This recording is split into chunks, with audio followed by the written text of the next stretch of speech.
ताईं मुंहिंजा ॻाल्हियूं फोटो करे विया आहिनि। इलेक्शन तक़रीबन 2 महीना थींदा हलूं पिया, जंहिंखे जेतिरी पंहिंजी निगाह अचे थी दिल्लीअ में उन्हनि पंहिंजी महिनत कई आहे ऐं इनशाला मां पंहिंजी दिल्ली जी ॻाल्हि कयां थो, दिलो तव्हां हुन गॾु आहे ई आहे। वोट असां न कयासीं जी साईं स्कूल चयो, साईं वरी वज़ाहत कई, इहो जमूरियत जो हुसन आहे। मां माज़रत सां ॿ दफ़ा ॿियो दोस्त बि चई वई आहे ॻाल्हि, मां इन सेंस सां न चई हुई, इन सेंस सां न चई त मुंहिंजो सर्व तव्हांखे इहो क्रेडिट हुयो त हुननि जमहूरी अंदाज़ पर वोट जंहिंखे पसंदि कयो, पर हुन तंज़ीम खे ॾिसी तंज़ीम ऐं उसूलनि सां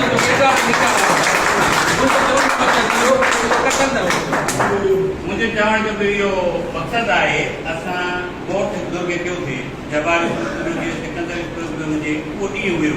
उन खां पोइ असां मंत्री कैबिनेट जेके तव्हां दोस्त ॿुधंदा आहियो पंहिंजी ताक़त सां तव्हांखे क़बूल कयो आहे, मञूं था, तव्हां सां हर हुकुम जो कंदो असां गॾु आहियूं।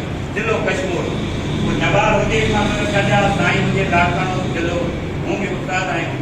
अलाह खे असां गैर जमहूरी अमल में न हितो वठंदासीं, न इहा उमेद बि सम्झूं था। अलाह बाक़ी रही ॻाल्हि तव्हां उन वेठा हुए, असां सम्झो सॼो सिकंदर असांजे हथ मथे बि सिकंदर कराए तव्हां खां वठी उहो कराए था जेके वेठा आहिनि पिया। साढी 3 रात जा थी शुक्र आहे माण्हू असांखे जेकी तकलीफ़ गुज़री, मां सम्झां थो जेके शुगरी माण्हू मूंखे वधीक तकलीफ़ आई हूंदी, पर बिगैर शुगर वारा बि माण्हू उन राति ॾाढी तकलीफ़ आई हूंदी, त उहो पंहिंजे शोर फैल ते बीहंदो न आहे। जेको अमल कंदो आहे उन हिते हटी वेंदो आहे। तव्हां वधीक उनखे ॼाणो था, असां ताक़तनि दिलनि ते रहिया आहियूं, असां उनखे वेठो वेठो साईं ख़ुदि छा ॾिसंदो हूंदो, मिलंदो हूंदो।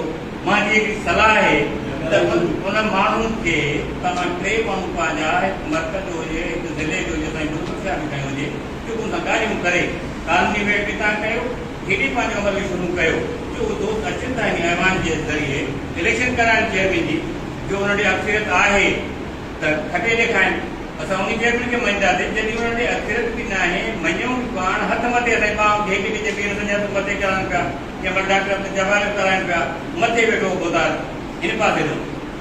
त असां सम्झोसीं अलाह ख़ैर करे पेटल गॾु थी विया, इहे दोस्त गॾु थी विया आहिनि। राति जो पहिरियां तकलीफ़ जेकी आई आहे उनखे सांदासीं, पर कमु थी वियो।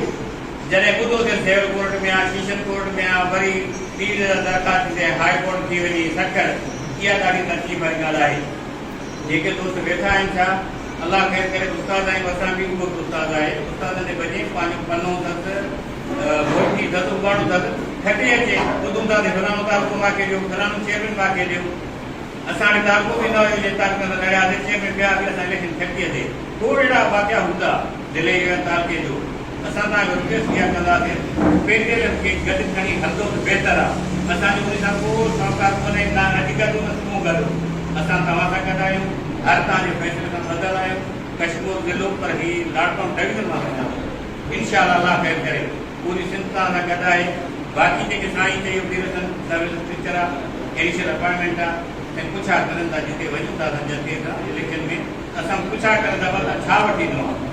इन लाइ तव्हां हड़ताल कई, अध खां असां मोटियासीं। उहो असांजो जल्को केतिरो हुयो, केतिरा माण्हू आहे, हाणे 100 माण्हू वठी आयासीं, 50 वठी आयासीं, पर उते ॾिसो था असां पंहिंजी कुवत सां ताक़त सां 5 ॾींहं 8 ॾींहं रहण आयासीं ऐं उन एहतियात में भरपूर शिरकत कयूं आहे। पर तव्हांखे कहिड़ा सोर्स इस्तेमालु थिया जेके तव्हां उहा हड़ताल ख़तमु कई ऐं उनजो असांखे फल अञा ताईं न मिलिया 15 ॾींहं नारो। इहे तव्हांखे पुछा लफ़्ज़ लॻनि था, मां माज़रत वठां थो, पर असां गुस्सा पुछंदासीं। ही दिल्ली सदर जेके वेठा आहिनि इनशाला उन पर पुछा कंदा हूंदा। बाक़ी तव्हां चेयरमैन असां उन जी तोसी लाइ तव्हां सां गॾु मिस्त्री जेको फ़ैसिलो आहे ग़लति आहे। असां हर अमल में एहतियात चवंदो का चंदो चाढ़ी थींदो दिल्ली लेवल ते बि असां ॾियण लाइ तयारु आहियूं। अलाह तव्हांखे हयाती ॾे, असांजो तव्हांजो फ़ैसिलो अखियुनि ते रखंदा ख़ुदा